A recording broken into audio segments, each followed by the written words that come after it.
दोस्तों, देश की शिक्षा व्यवस्था को स्ट्रेचर से उतारने के लिए कुछ लोग जान देने पर तुले हैं।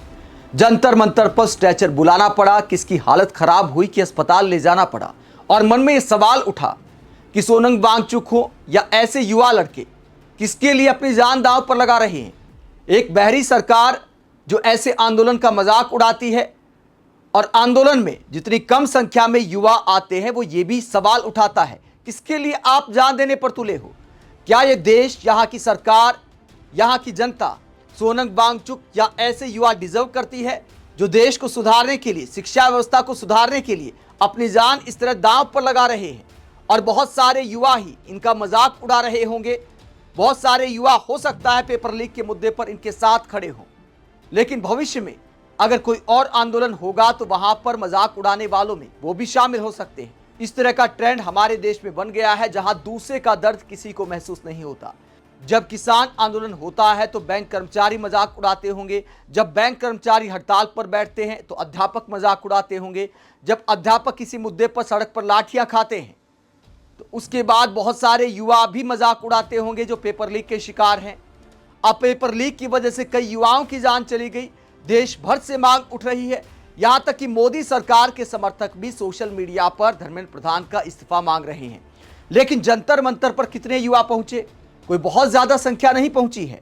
यह सवाल कई बार मन में आता है। ऊपर से सरकार बहरी हो गई है।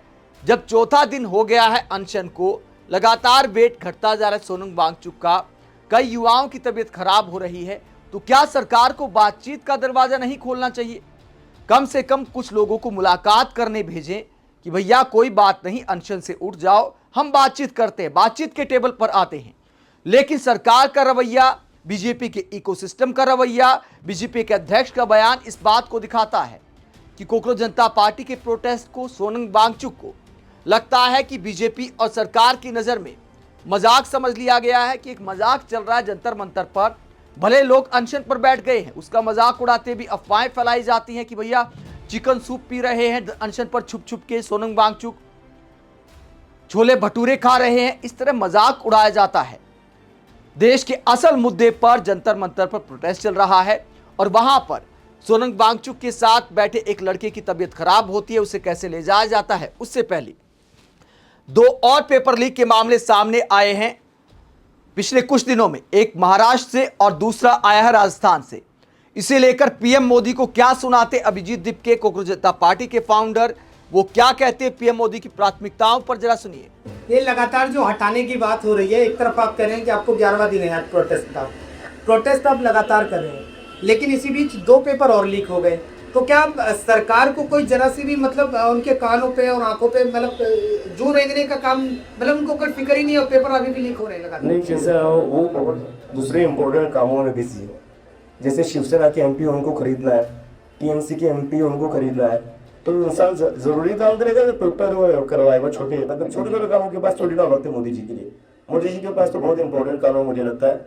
दूसरी पार्टियां बोर्ड नहीं है, वर्ल्ड टूर कर रहा है, बच्चों की एग्जाम तो होती रही, उसमें क्या है। तो अभिजीत दीपके कहते हैं कि फिलहाल बीजेपी और पीएम मोदी दूसरी पार्टियों को तोड़ने में व्यस्त हैं। इसके अलावा थोड़ी फुर्सत मिलती है तो विदेश निकल जाते हैं, छोटे छोटे देशों में जाकर मेडल भी बटोरना होता है, अवार्ड की संख्या भी बढ़ानी होती है, क्योंकि वोट पेपर लीक के मुद्दे पर नहीं निर्धारित होते।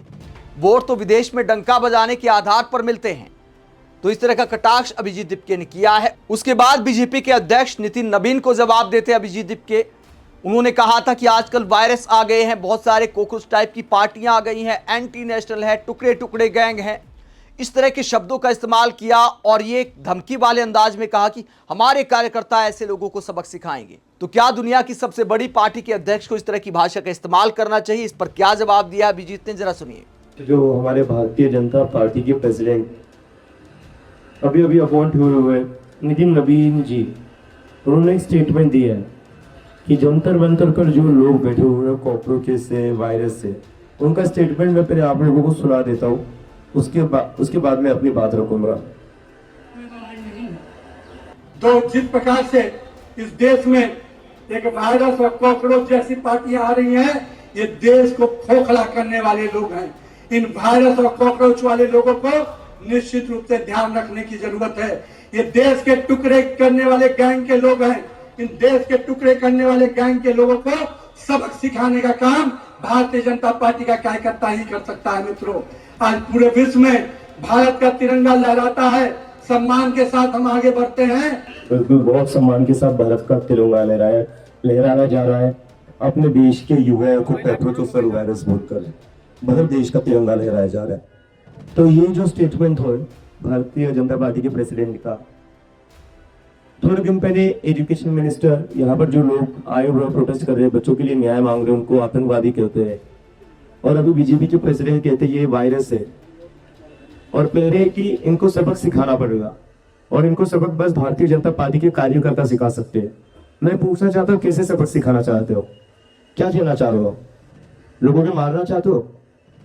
और क्या इसीलिए हम देख रहे थे कि जिन गुंडों ने यहाँ आकर एक इंसान का सर फोड़ा, उसके खिलाफ पुलिस ने कोई एक्शन नहीं लिया, तो ये जो सबक सिखाने की बात हो रही है वो उसी प्लान का हिस्सा था क्या?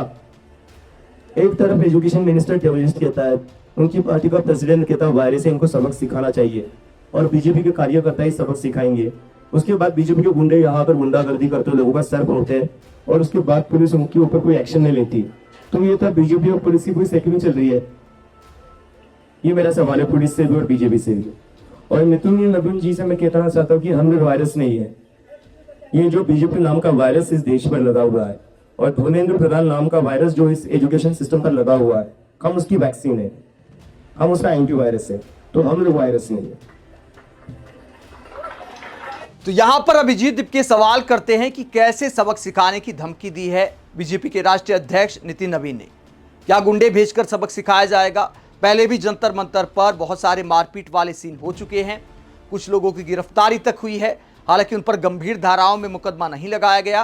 ये कई बार कांग्रेस जनता पार्टी ने शिकायत भी की है। तो बार बार जब मारपीट की घटनाएं होती हैं और बीजेपी के राष्ट्रीय अध्यक्ष, इतने बड़े नेता अगर ऐसे स्टेटमेंट देते हैं तो अराजक तत्वों का हौसला बुलंद होता है। पता नहीं कौन सा सिरफिरा ऐसी बात सुनकर जंतर मंतर पहुंच जाए। तो बहुत सोच समझकर बयान देना चाहिए। बड़े नेताओं को ऐसे स्टेटमेंट से बचना चाहिए। कायदा यह बनता है कि सरकार को अहंकार छोड़कर बातचीत का रास्ता खोलना चाहिए।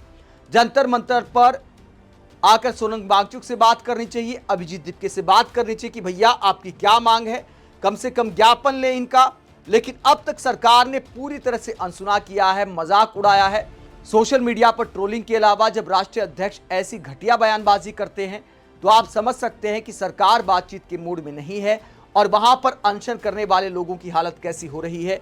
अगर सोनम वांगचुक की बात करें तो यहाँ पर प्रशांत भूषण मिलने पहुंचते हैं, हालचाल जानते हैं, क्या तबीयत ठीक है, क्योंकि गर्मी बहुत है, तापमान के साथ अब उमस भी बहुत बढ़ गई है, तो अनशन का रास्ता आसान नहीं है। हालांकि सोनम वांगचुक पहले भी कई बार कई दिनों तक अनशन कर चुके हैं, तो उन्हें आदत है। वो आज के दौर के अनशन के मामले में महात्मा गांधी कहे जा सकते हैं। लद्दाख में अनशन की वजह से 6 महीने जेल भी रहकर आए हैं।